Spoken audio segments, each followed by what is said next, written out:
네, 반갑습니다. 오늘은 우리나라가 해방된 지 76주년을 맞습니다. 오늘은 광복절 76주년을 맞이해서 우리나라를 해방시켜 주신 하나님 앞에 감사하는 마음으로 다 함께 자리에서 일어나셔서 애국가를 4절까지 함께 부르심으로 광복절 76주년 예배를 하나님 앞에 올려드리겠습니다.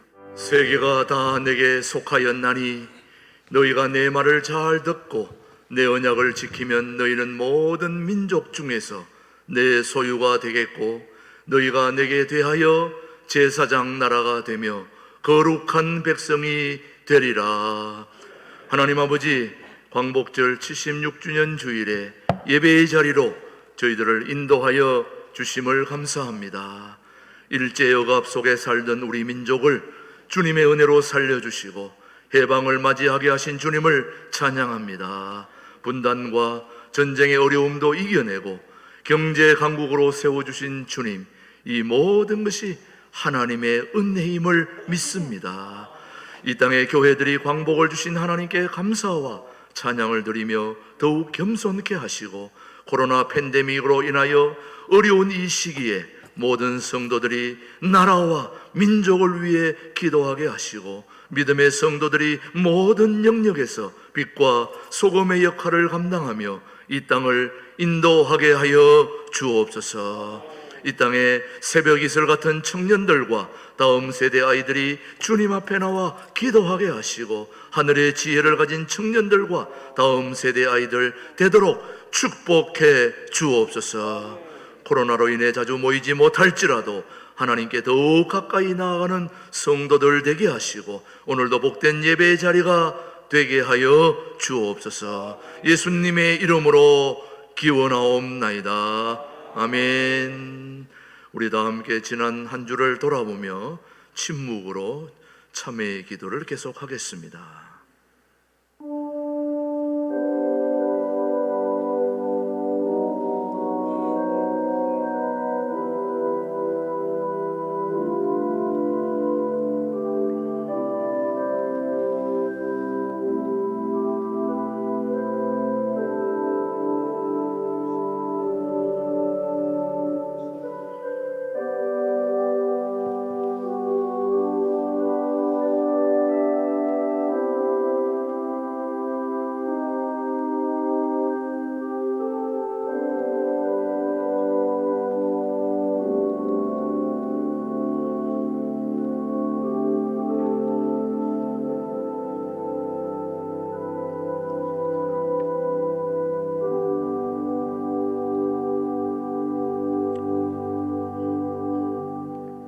진심으로 참회하는 자에게 주시는 하나님의 말씀입니다.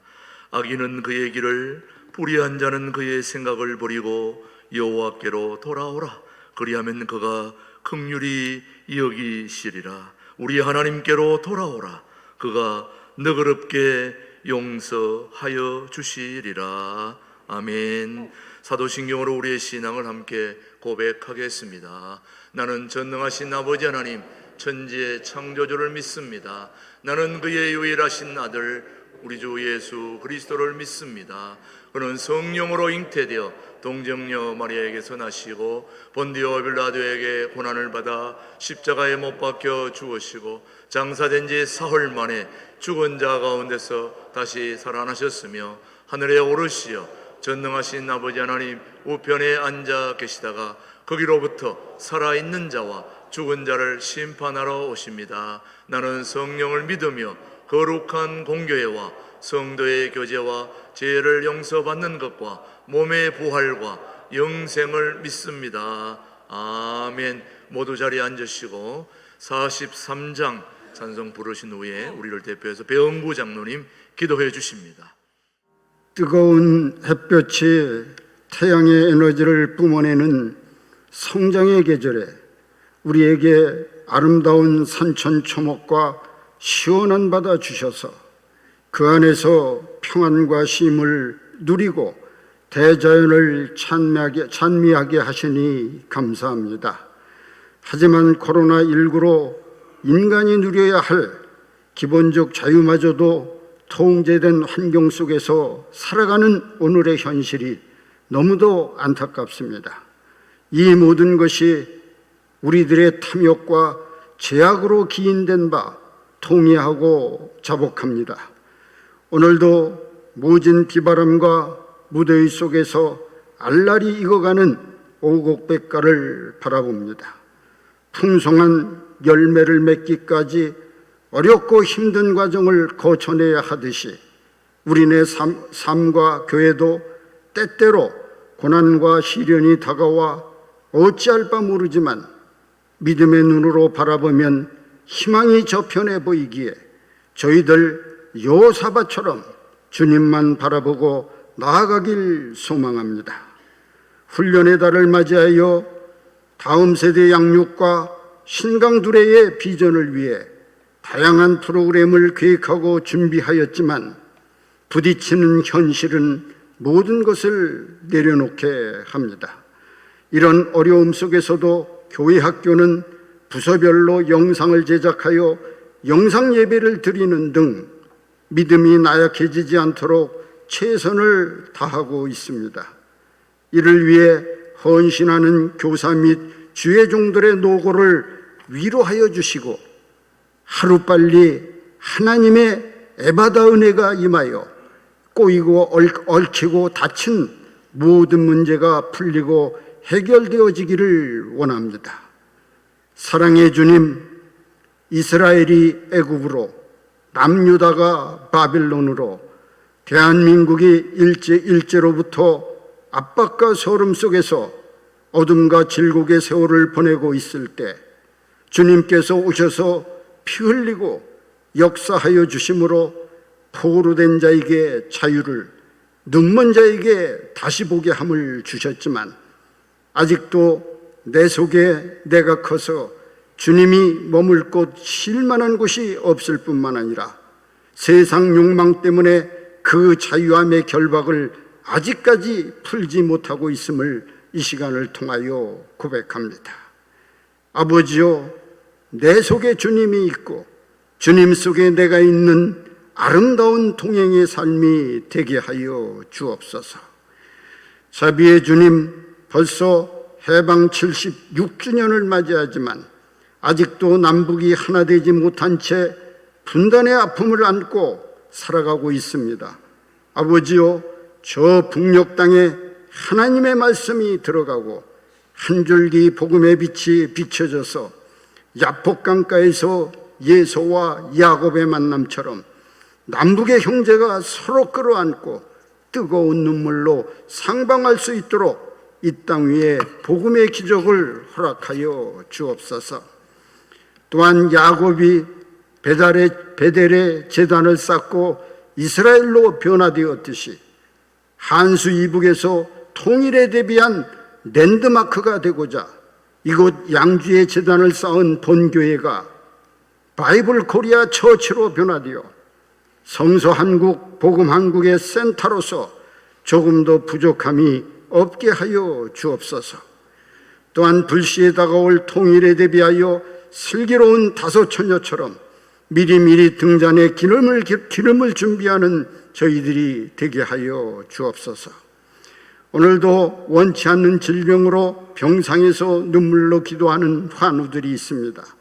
여호와 라파의 치료의 강선을 보내주사 걸어가도 피곤치 않고 다른 박질하여도 곤비치 않는 건강으로 회복시켜 주옵소서.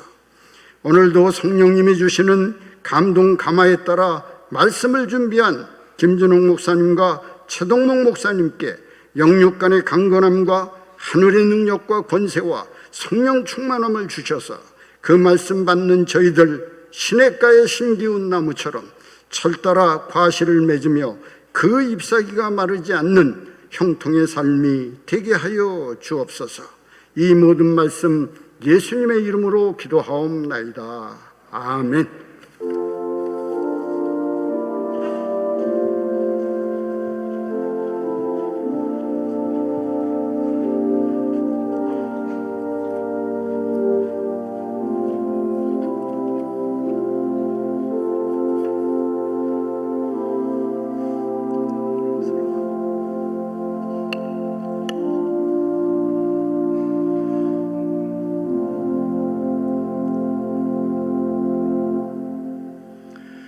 오늘 주신 하나님의 말씀은 출애굽기 6장 2절로 7절의 말씀, 오늘 우리에게 주신 하나님의 말씀으로 받겠습니다.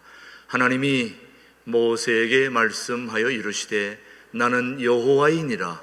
내가 아브라함과 이삭과 야곱에게 전능의 하나님으로 나타났으나 나의 이름을 여호와라는 그들에게 알리지 아니하였고 가나안 땅 곧 그들이 거류하는 땅을 그들에게 주기로 그들과 언약하였더니 이제 애굽 사람이 종으로 삼은 이스라엘 자손의 신음소리를 내가 듣고 나의 언약을 기억하노라. 그러므로 이스라엘 자손에게 말하기를 나는 여호와라. 내가 애굽 사람의 무거운 짐 밑에서 너희를 빼내며 그들의 노역에서 너희를 건지며 편팔과 여러 큰 심판들로서 너희를 속량하여 같이요 너희를 내 백성으로 삼고 나는 너희의 하나님이 되리니 나는 애굽 사람의 무거운 짐 밑에서 너희를 빼낸 너희의 하나님 여호와인 줄 너희가 알지라. 아멘. 살아계신 하나님의 말씀이었습니다. 이 시간에는 2부 찬양들을 지휘하는 이상호 집사님께서 내가 너를 사랑함이라 라는 제목으로 하나님께 영광 올려드리겠습니다.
아무도 나를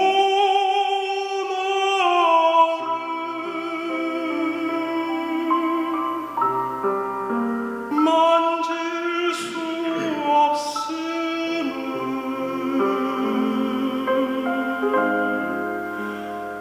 내가 너를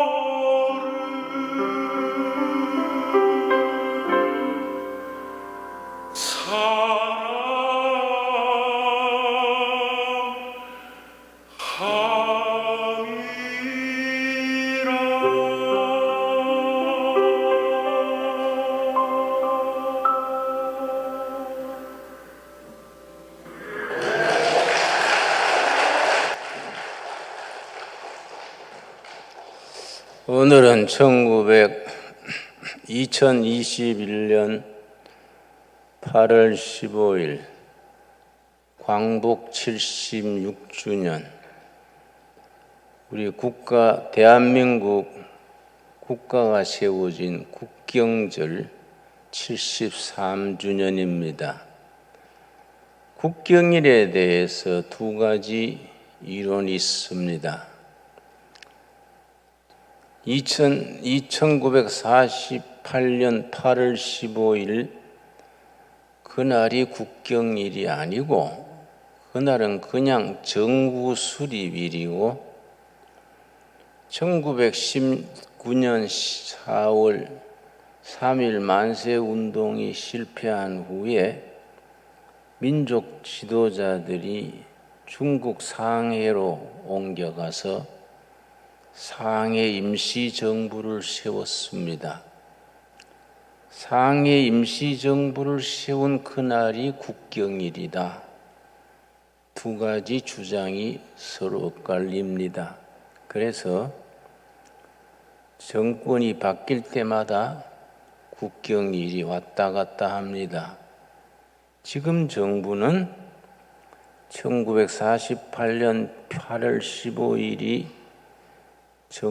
국경일이 아니라 우리가 상해 임시정부가 세워진 날이 건국일이다. 그렇게 주장을 합니다. 내 생각은 한 국가가 세워지려면은 건국되는 데는 세 가지 요소가 필요합니다. 국민, 국토, 주권입니다. 일제시대에는 1919년 4월에 임시정부가 세워져 있었지만은 국민도 있고 국토도 있었지만은 주권이 없었지 않느냐. 주권은 일본에 뺏겨 있었습니다. 그런데 어디까지나 임시정부고 대한민국이 세워진 건국일은 1948년 8월 15일이 건국일이다. 전 그래 생각을 합니다. 건국된 지 73주년, 해방된 지 76주년, 뜻깊은 날입니다. 지금 그제 이틀 전부터 한미 군사훈련이 진행 중입니다.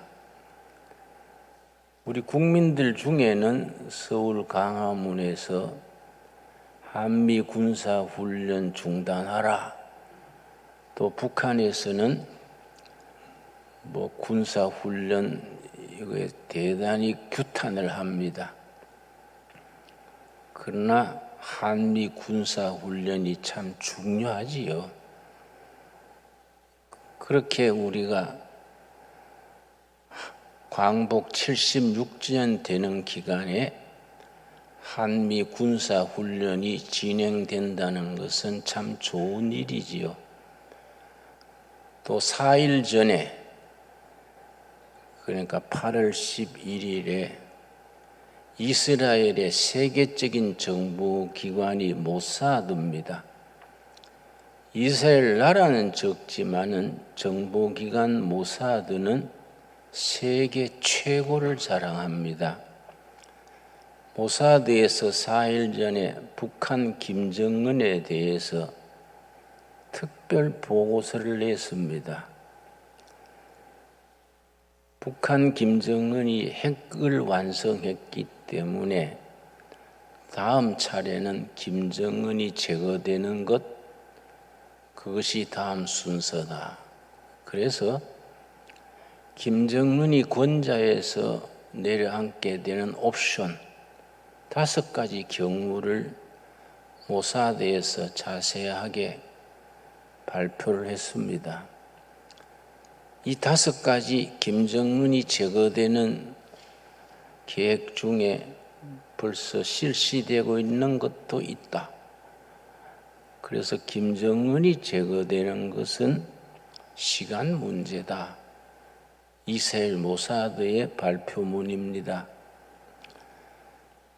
또 우리가 미국 쪽에서 나온 특별한 기밀 정보로는 북한의 김정은 반대 세력이 조직화가 되어서 반 김정은 저항 단체가 조직화가 돼서 미국 쪽에 서로 연결이 되어서 미국 쪽 계획은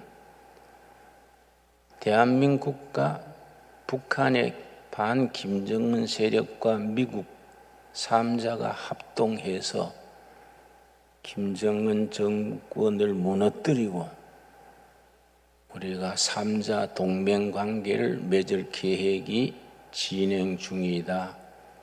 그런 발표도 있었습니다. 이런저런 얘기를 내가 서두에 하는 것은 나라 위에서 우리가 기도해야 될 때입니다. 정말 나라 위에서 기도가 필요한 때입니다. 우리는 지금 광복 76주년을 맞으면서 10년 되는 86주년까지 통일이 돼야 합니다. 난 될 수 있다고 봅니다. 되어질 것으로 봅니다. 그리고 광복 96주년 되는 때까지 통일 한국 이후에 한 10년간 과도기를 거쳐서 아시아의 우뚝 선 강국으로 대한민국이 발돋움하게 될 것으로 저는 믿습니다. 우리 성도들이 나라 위에서 기도해야 될 때입니다. 우리가 일본의 주권이 뺏긴 지가 1910년 8월 27일입니다. 그걸 국치일, 부끄러울 치자입니다. 1910년 8월 29일이 국치일인데 그때부터 일본 우리 식민지 정권이 8년간 1910년에서 1918년까지 남한 한반도 전체에 토지 조사 사업을 실시했습니다. 대단히 중요한 사업입니다. 토지 조사 사업. 남한에서 농사 짓는 모든 농민들이 자기가 붙이는 땅을 측량해서 정부에 등록하는 토지 조사 사업입니다. 일본에서 측량 전문가들을 단체로 데려와서 1910년에서 1918년간 전국의 토지 소유를 등록하게 해서 토지 주인을 분명히 밝히게 했습니다. 그런데 문제는 뭐이냐? 그때 국민의 90%가 문맹입니다. 글도 모르고 또 일본한테 등록했다는 땅이 뺏긴다. 그런 말도 퍼지고 해서 농민들이 자기 땅 붙이던 것을 등록하지 않았습니다. 1918년 될 때에 등록되지 않는 땅은 전부 식민정부가 국유지로 뺏어버렸습니다. 그러고 일본에서 가난한 농민들을 모집해가지고 그 땅을 전부 분배해 줬습니다. 일본의 수천 농민들이 조선에 와가지고 그 땅을 차지해서 지주 행사를 했습니다. 한국 무식한 농민들이 얼마나 억울하겠습니까? 대를 이어서 부쳐먹던 땅이 등록 안 했다는 걸로 국유지로 뺏겨가지고 자기 농토가 너무 손으로 넘어가 버리고 땅 없는 사람으로 전락하게 된 겁니다. 작년까지 자기 땅이랬는데 이제 그 땅에 소작인이 돼가지고 소장료 물고 그렇게 하니 얼마나 원통하겠습니까? 그렇게 땅이 뺏긴 조선 농민들이 무려 46%. 농민 두 가정의 한 가정은 그렇게 땅이 넘어가 버렸습니다. 그 땅이 뺏기고 나서 뭐 의지할 데가 없으니까 솥단지 걸머지고 식구들 데리고 걸어서 두만강 건너서 만주 땅으로 갔습니다. 만주 땅에 가서 이제 황무지를 개척을 해서 벼를 심고 농사를 짓는데 그 신세가 얼마나 참 슬프고 처량했겠습니까? 그때 그 만주 땅에서 그렇게 땅을 개간해서 굶주린 배를 움켜쥐고 자식들하고 살던 사람들이 그 부르던 노래가 있습니다. 타양살이, 눈물 젖은 두만강, 목포의 눈물, 울밑에선 봉순하야, 황성예터, 이런 노래들이 땅 뺏기고 나라 잃은 백성들의 서름을 실은 노래들입니다. 북한을 거쳐서 만주로 간 사람들의 중심지가 간도의 용정입니다. 용정에 한인들이 많이 모여서 개간해서 농사 짓고 사는데 중국 사람들이 또 무시하고 마적단들이 있어가지고 농사 져놓으면 추수할 때 되면 마적대가 와서 뺏어가고 참 나라 이런 서름이 뭐 뼈골에 아주 스며들었습니다. 그 용정에서 유랑악단이 가서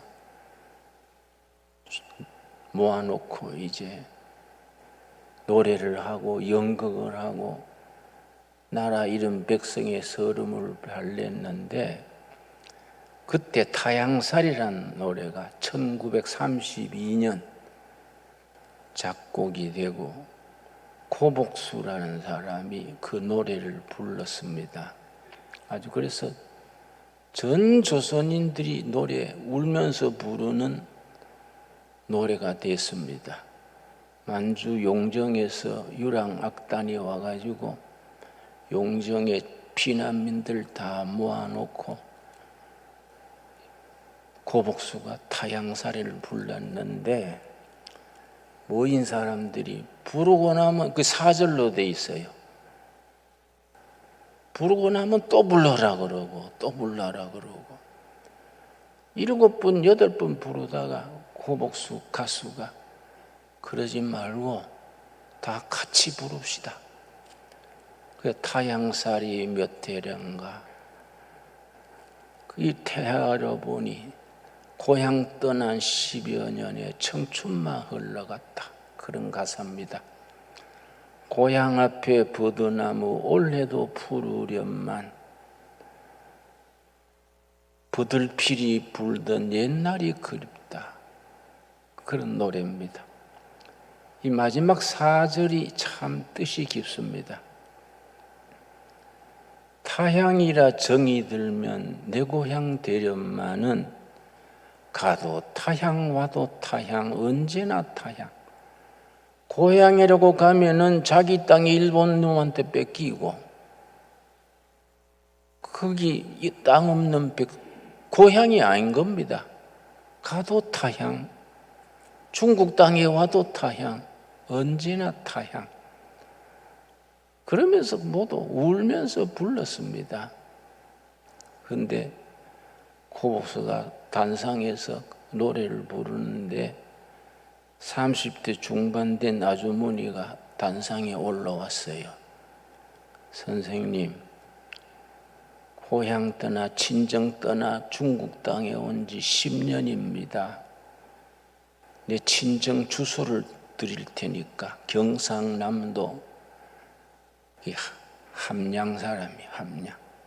경상남도 함양 친정 주소를 적어주면서 내가 중국 땅에서 고향을 그리워하다가 한 세상 떠났다고 전해주세요. 그럼 그날 저녁에 자살을 했습니다. 고복서가 그 친정 찾아가서 주소를 전해주고 소식 전했다는 기록이 있습니다. 자, 일제 36년이란 것이 슬픈 세월이랬습니다. 그런 세월을 지나서 1945년 8월 15일에 해방이 됐으니 얼마나 기뻤겠습니까? 이스라엘 백성들이 바벨론 포로 생활하다가 고레스 왕이 들어와서 갑자기 해방이 됐습니다. 그 해방된 기쁨을 노래한 시편이 126편입니다. 시편 126편입니다. 우리가 1945년 8월 15일에 그렇게 노래를 불렀겠지요? 시편 126편. 바빌론 포로 생활에서 어느 날 해방됐습니다. 자고 나니까 해방이 된 겁니다. 시편 126편입니다. 그래서 이스라엘 역사와 우리 역사는 아주 닮은 점이 많습니다. 시편 126편 1절 여호와께서 시온의 포로를 돌려보내실 때에 우리는 꿈꾸는 것 같았도다. 8.15 해방되니까 얼마나 꿈 같았겠습니까? 온 잔치 동네가 소 잡고 돼지 잡고 잔치 벌리고 맨날 며칠 깽가리 울리고 근데 어린 시절에 어렴풋이 기억이 납니다. 여호와께서 시온의 포로를 돌려보내실 때에 우리는 꿈꾸는 것 같았도다. 그때 우리 입에는 웃음이 가득하고 우리 혀에는 찬양이 찼었도다. 그때 문나라 가운데서 말하기를 여호와께서 그들을 위하여 큰 일을 행하셨다 하였도다. 이스라엘 백성들은 바벨론 포로에서 해방된 것이 고레스 왕이 페르시아 고레스 왕이 해준 일이 아니다. 이거는 여호와께서 해방시켜 주신 거다. 고레스 얘기도 안 합니다. 여호와께서 행하신 일이다. 3절입니다. 여호와께서 우리를 위하여 큰 일을 행하셨으니 우리는 기쁘도다. 우리가 해방 76주년 맞는 그날 또 76년 전에 8월 15일 또 하나님이 허락하셔서 해방된 줄로 믿습니다. 앞으로도 하나님이 허락하셔서 김정은 그 공산당 정권은 제거가 되고 대한민국 헌법으로 통일 한국이 이루어질 줄 믿습니다. 믿음대로 된다 그랬습니다. 믿음대로. 너희가 믿느냐? 믿음대로 될지어다. 성경 말씀에 분명히 말했습니다. 이스라엘 백성들을 바벨론 포로 생활에서 70년 만에 해방시켜 주신 하나님께서 우리 대한민국도 해방되게 하시고 다시 통일되게 하시고 세계 우뚝 섰는 대한민국으로 높이 서게 될 날이 다가오게 된 줄로 믿습니다. 이스라엘의 모사드 정보기관이 발표가 아니라 하나님의 계획하에 백성들에게 그렇게 행포 부리고 굶어 죽어도 모른 척하고 핵무기만 매달려 가지고 못된 짓 하는 그 김정은 정권이 모사드의 발표 말 따나 제거되는 것은 시간 문제다. 하나님의 때에 다 무너지고 자유민주주의, 열린 사회, 인권, 법으로 다스리는 법치가 이루어지는 통일 대한민국이 가까이 오는 줄로 믿습니다. 그래서 5절과 6절이 중요합니다. 5절, 6절. 이스라엘 백성들은 포로로 끌려온 지 70년 만에 제2출애굽 세컨드 엑소더스 그럽니다. 애굽의 그 바빌론 포로에서 70년 만에 고국으로 돌아가면서 마음의 다짐을 합니다. 5절, 6절이 그 다짐입니다. 눈물을 흘리며 씨를 뿌리는 자는 기쁨으로 거두리로다. 울며 씨를 뿌리러 나가는 자는 반드시 기쁨으로 그 곡식단을 가지고 돌아오리로다. 우리 조상들이 70년 전에 왜 바벨론에 망했느냐? 바벨론이 군대가 강해서 망한 것이 아니다.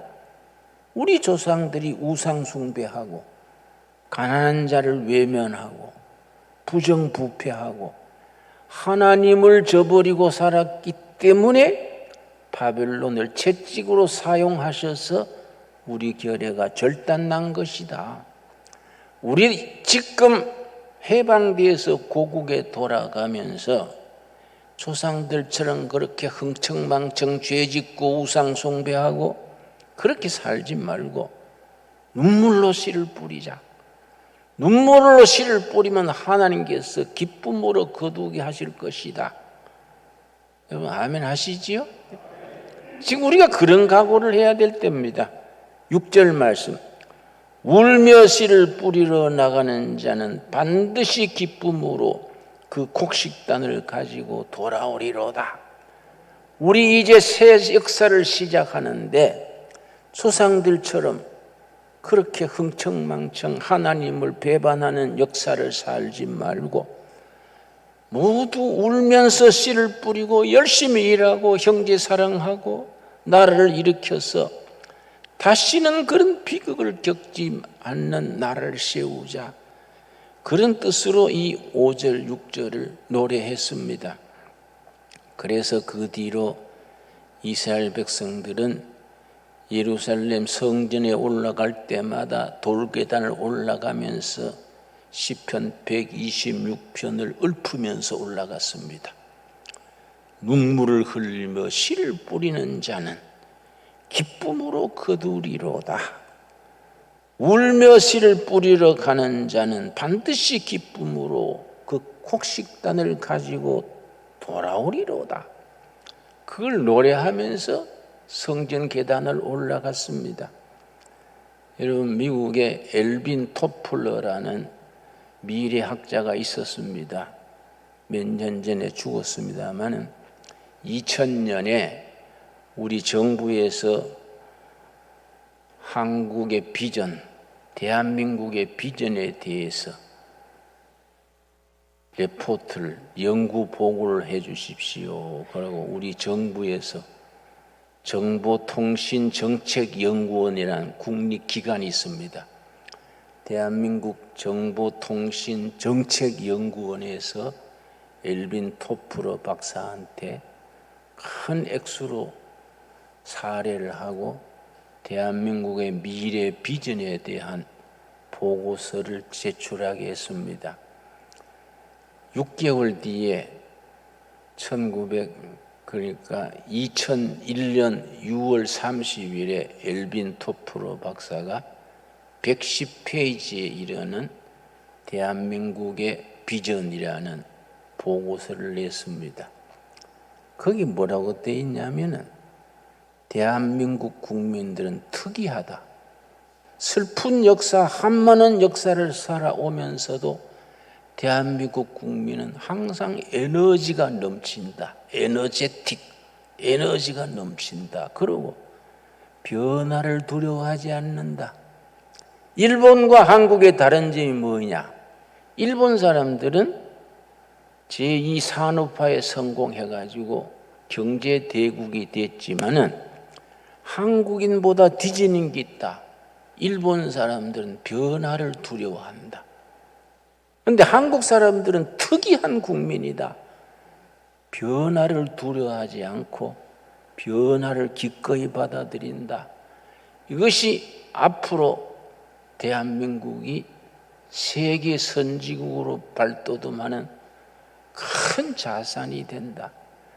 그래서 2000년 앞뒤로 우리 대한민국이 재벌이든 기업이든 국민들이 전자산업, 반도체, 제철산업, 자동차 과감하게 거기에 도전해서 세계 10대 경제 대국으로 발돋움했습니다. 그 대한민국이 변화를 받아들이는 그 열정, 패션입니다. 패션. 그게 대한민국이 앞으로 그레이트 컨트리, 위대한 국가가 되게 하는 에너지다. 그렇게 쓰고서는 대한민국에 나갈 길을 110페이지에 자세히 쓴 뒤에 끝에 한 가지 큰 충고를 했습니다. 대한민국이 참 이 정보 산업 시대에 발맞추어서 특별히 성공한 나라인데, 일본은 2차 대전 후에 산업화에는 성공했는데 변화를 두려워해가지고 주저앉아 있다. 예를 들어서 1983년에 삼성 반도체가 시작됐습니다.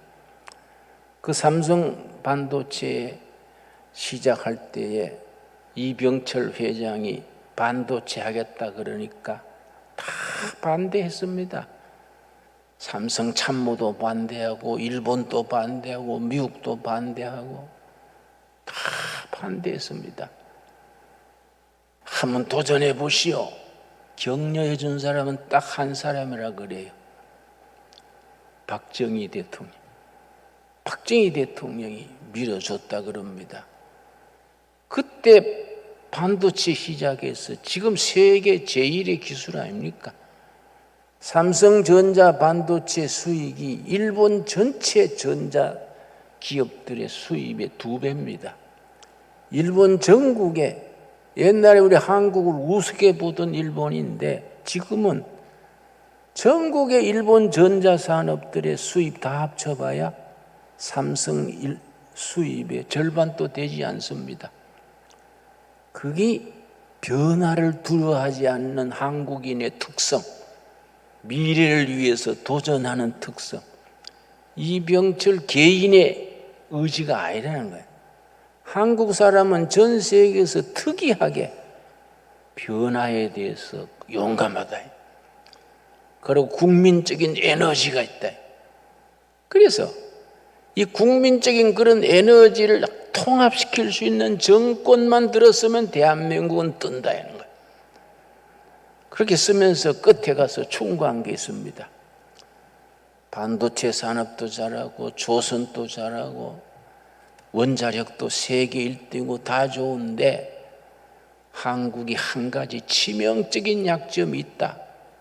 교육이다. 교육. 왜 교육이 그렇게 후진국이냐? 무슨 대학 입시 때문에 중학생, 고등학생이 매일 15시간 공부하냐? 그게 입시 경쟁이 지금은 초등학교까지 내려가서 초등학교 학생이 일주일에 학원을 5군데 나가는 나라가 어디 있느냐? 지구상의 초등학교 학생들이 학원에 5군데 가는 나라는 이거는 세계에 없다. 뭐 때문에 젊은 애들이 꿈을 심어주고 낭만을 심어주고 상상력과 창의력을 길러줘야지 15시간 매일 책상에 앉아가 공부시키는 나라가 전 세계에 어디 있느냐. 그 엘빈 토프로 박사 보고서의 끝에 섰습니다. 산업선진국 독일인 고등학교 졸업생 중에 대학 진학률이 40%밖에 안 된다. 네덜란드는 대학 진학률이 25%밖에 안 된다. 한국은 대학 진학률이 90%예요. 진학에나 다 대학 가요. 다 대학 가요. 대학 나와가지고 할 게 없어가지고 전부 공무원 시험 치는 겁니다. 그 안정된 자리라고. 그 2천 몇 명 뽑는데 20 몇만 명이 시험을 쳐요. 떨어지면 또 치고 떨어지면 또 치고. 이래가는 대한민국이 아무리 산업이 발전해도 좋은 비행기 만들어 놓고 운전할 운전수 기사가 없으면 쓸데없는 거 아니냐. 교육을 바꿔야 된다. 교회로서는 이때가 찬스입니다. 국가교육, 사회교육이 바닥에 떨어져서 헤맬 때에 교회는 교육으로서 교육선교로서 승부를 걸어야 합니다. 그래서 신강두레교회의 목회 첫째가 교육목회입니다. 교육목회.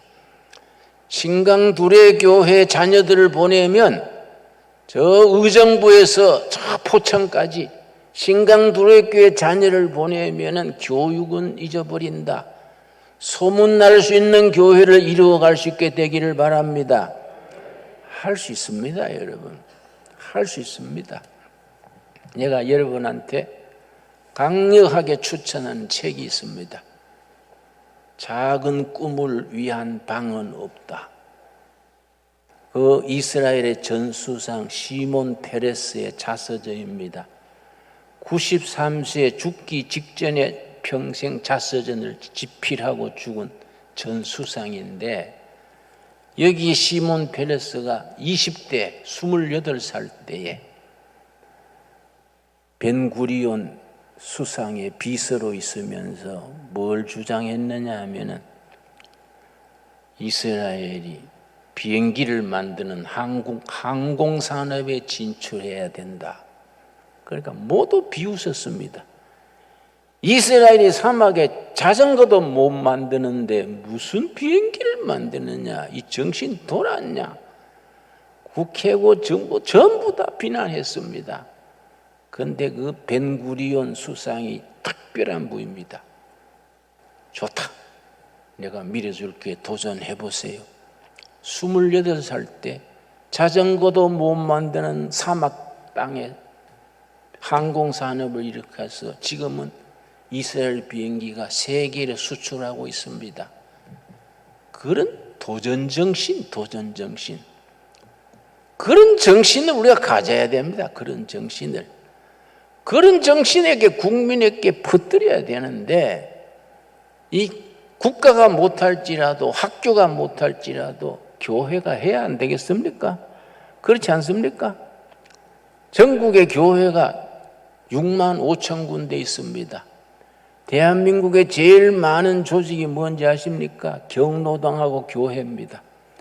대한민국의 경로당은 7만 군데, 교회는 6만 5천 군데입니다. 예수 그리스도의 교회가 마음을 합해서 기도를 합치고 부르짖으면은 나라와 교회와 백성들이 살 길이 열리게 될 줄로 믿습니다.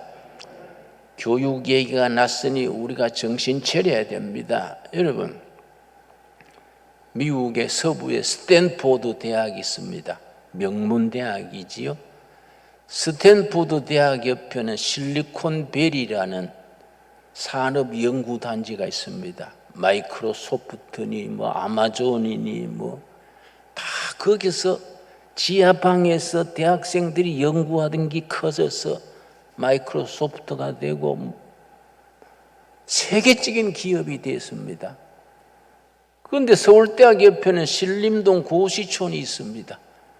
신림동 고시촌에서 우리나라 최고 영재들이 모여 육법전서를 뒤집니다. 담 넘어간 놈은 몇 달 징역 줘야 되냐 뭐 이런 거. 그 여러분 신림동 고시촌하고 실리콘밸리하고 그 청년들이 장래가 어떻게 됩니까? 나라의 장래가 어떻게 됩니까? 내가 지난달에 부산에 갔었더니 부산대학 국립대학 중에는 서울대학 다음에 2등이지요. 부산대학 옆에 서면 유흥가가 있어요. 이화여대 앞에 서점이 하나 없고 옷가게만 있습니다. 우리 젊은 세대들이 그렇게 머리가 비면은 안 되지요. 우리 교회가 말씀 안에서 감동을 주고 영감을 주고 비전을 심어줘야 됩니다. 그래서 우리가 정말 통일한국을 이루고 세계의 강국으로 발돋움하는 미래의 비전을 심어주고 한국교회가 5대양 6대주의 복음 전하는 선교 한국으로 나가야 됩니다. 반드시 이루어지게 될 줄로 믿습니다, 여러분. 부르짖고 부르짖으면 하나님이 응답하신다고 약속하셨습니다, 여러분. 하나님의 약속을 우리가 믿어야 됩니다. 지나간 일 가지고 이러쿵저러쿵 하지 말고 여러분 우리 성경 말씀 한번 찾아보겠습니다. 신명기 26장 5절에서 9절 말씀, 신명기 26장 5절에서 9절 말씀입니다. 구약의 사도신경이라 그럽니다. 구약의 사도신경. 신명기 26장 5절에서 9절 말씀. 구약의 사도신경. 기독교에는 세 가지 보배가 있습니다. 첫째는 사도신경, 둘째는 십계명, 셋째는 주기도문입니다. 사도신경은 무엇을 믿을 것인가? 신앙 고백의 내용입니다. 십계명은 어떻게 살 것인가? 윤리의 내용입니다. 주기도문은 사도신경과 십계명을 합쳐서 무엇을 믿고 어떻게 살 것인가? 이게 주기도문입니다. 교회 3대 보배입니다. 그런데 사도신경은 사도들에 의해서 이루어졌습니다. 사도들 이전에 구약시대에는 사도신경 같은 신앙 고백이 없었느냐? 성경학자들이 연구해서 있었다. 신명기 26장 5절에서 9절까지가 구약의 사도신경이다. 여러분, 우리는 교회는 신앙 고백이 분명해야 됩니다. 우리가 무엇을 믿고 무엇에 목숨 걸고 무엇에 인생을 투자하겠다. 확신을 가지고 나가야 됩니다. 26장 5절 너는 또 하나님 여호와 앞에 아뢰기를 내 조상은 방랑하는 아람 사람으로서 애굽에 내려가 거기서 소수로 거류하였더니 거기서 크고 강하고 번성한 민족이 되었는데 조상들의 내력을 얘기한 뒤에 6절부터 신앙 고백이 시작됩니다. 6절 애굽 사람이 우리를 학대하며 우리를 괴롭게 하며 우리에게 중노동을 시키므로 자기 조상들이 학대받고 강제노동 당하고 왕따 당하고 괴롭힘을 당했기 때문에 거기서 신앙 고백이 생기는 겁니다. 대접받고 잘나갔고 늘 호시절 봄날씨였으면은 그런 신앙 고백이 나오겠습니까? 여러분, 우리가 봄날씨를 좋아하지요? 항상 봄날씨면은 무슨 일이 생긴지 아십니까? 항상 봄날씨에는 사막이 됩니다. 사막. 봄이 있고 겨울이 있고 여름이 있고 가을이 있고 변화 속에서 인간은 성장합니다. 국가는 발전합니다. 7절 우리가 우리 조상의 하나님 여호와께 부르짖었더니 첫째 부르짖는 신앙입니다. 부르짖었더니 여호와께서 우리 음성을 들으시고 들으시는 하나님 두 가지입니다. 부르짖는 백성 들으시는 하나님. 우리가 광복절 76주년을 맞으면서 건국 73주년을 맞으면서 나라 위해서, 교회 위해서, 백성을 위해서 부르짖어야 될 때입니다. 부르짖지 않으면 응답하지 않습니다. 부르짖을 때 응답하신다 했습니다. 열심히 부르짖는 우리가 될 수 있기 바랍니다. 8절 말씀, 여호와께서 강한 손과 편팔과 큰 위엄과 이적과 기사로 우리를 애굽에서 인도하여 내시고, 고난 속에서, 서럽고 슬픈 역사 속에서 인도하여 내시고, 하나님께서 강한 손으로 우리 민족, 우리 교회, 우리 백성들을 인도해 주실 줄로 믿습니다. 믿음대로 된다 했습니다. 9절이 결론입니다. 이곳으로 인도하사 이 땅 곧 젖과 꿀이 흐르는 땅을 주셨나이다. 젖과 꿀이 흐르는 약속의 땅, 축복의 땅, 젖과 꿀이 흐르는 땅입니다. 우리 신앙으로, 우리의 비전으로, 우리의 기도로 젖과 꿀이 흐르는 약속의 땅, 대한민국, 저 한라산에서 백두산까지 축복된 땅으로 우리가 만들어 나가는 일에 우리 교회가, 신강도의 교회가 앞장설 수 있게 되기 바랍니다. 기도하겠습니다. 하나님 감사합니다. 때를 따라 도우시는 아버지 은혜로 부르짖어 응답받게 하심을 감사드립니다. 우리가 부르짖어 하나님께서 인도하셔서 젖과 꿀이 흐르는 약속의 땅을 보여주셔서 감사합니다. 우리가 믿는 대로 될지어다 하셨습니다. 꿈꾸는 대로, 기도하는 대로 될 줄로 믿습니다.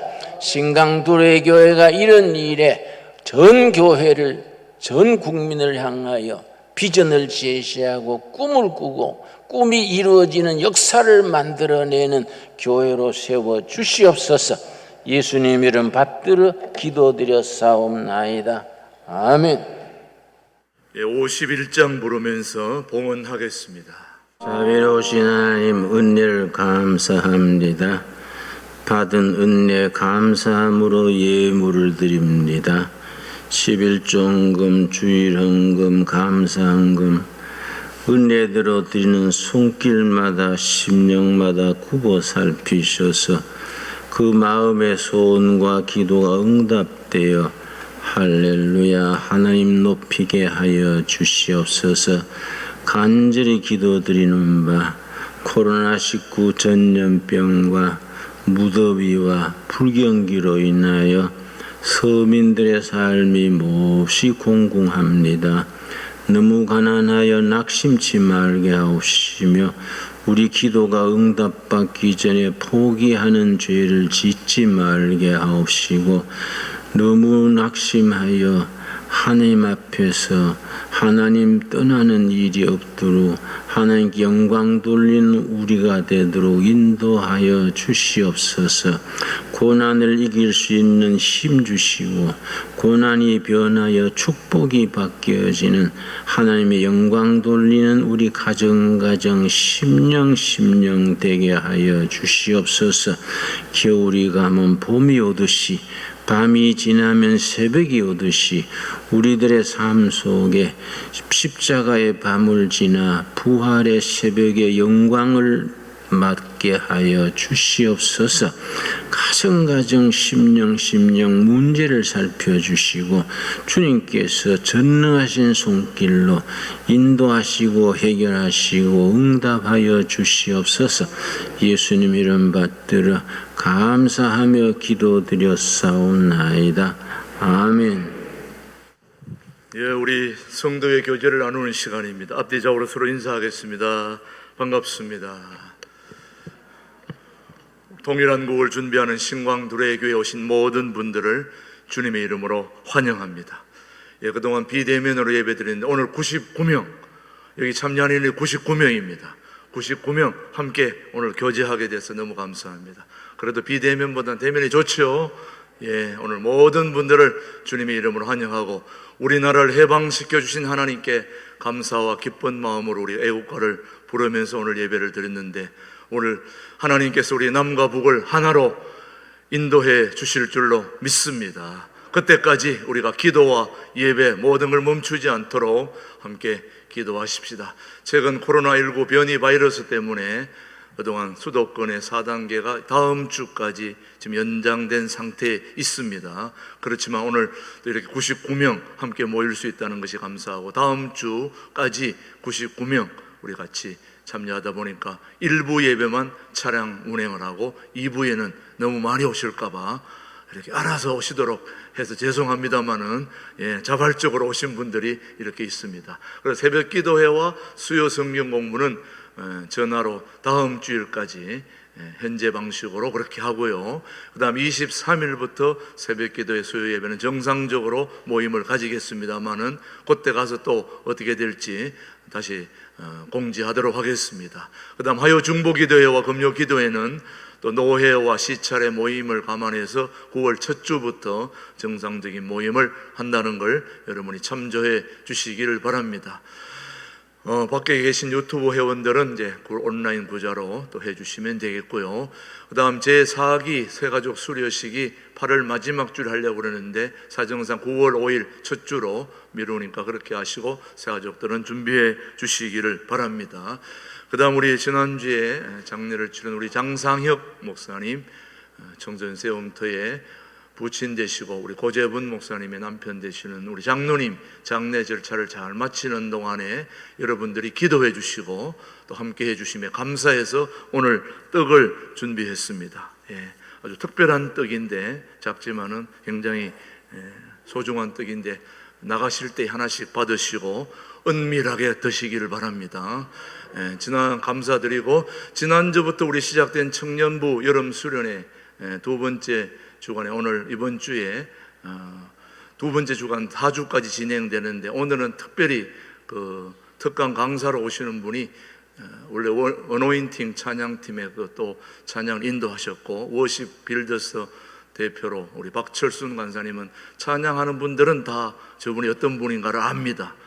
상당히 대단한 분이신데, 오늘 우리 또 청년부 특강 강사로 오셨는데 오늘 우리 11시 예배에 같이 참여를 했습니다. 우리 한번 소개를 하는데, 우리 한번 일어서 주시면 우리 박철순 간사님 박수로 한번 환영해 주시면 감사하겠습니다. 감사합니다.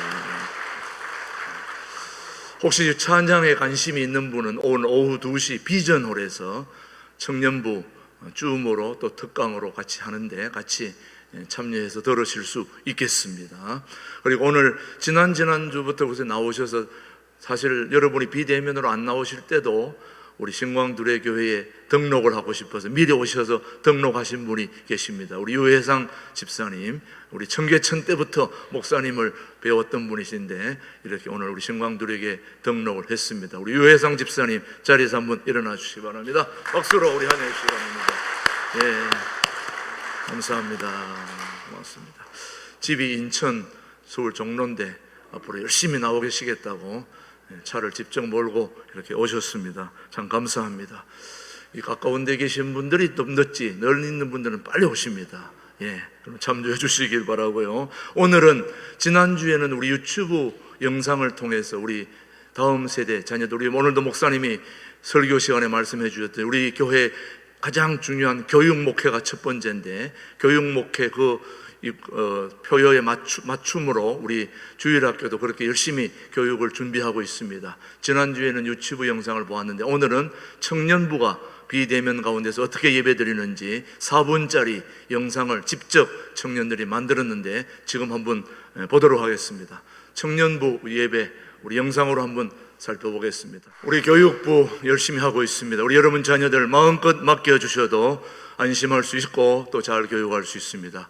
앞으로 더욱더 우리 다음 세대를 위해서 계속 기도해 주시길 바랍니다. 우리 모두 자리에서 일어나셔서 580장 찬송 1절 4절 부름으로 1절 3절 부르면서 오늘 모든 광복절 76주년 주일 예배를 모두 마치겠습니다.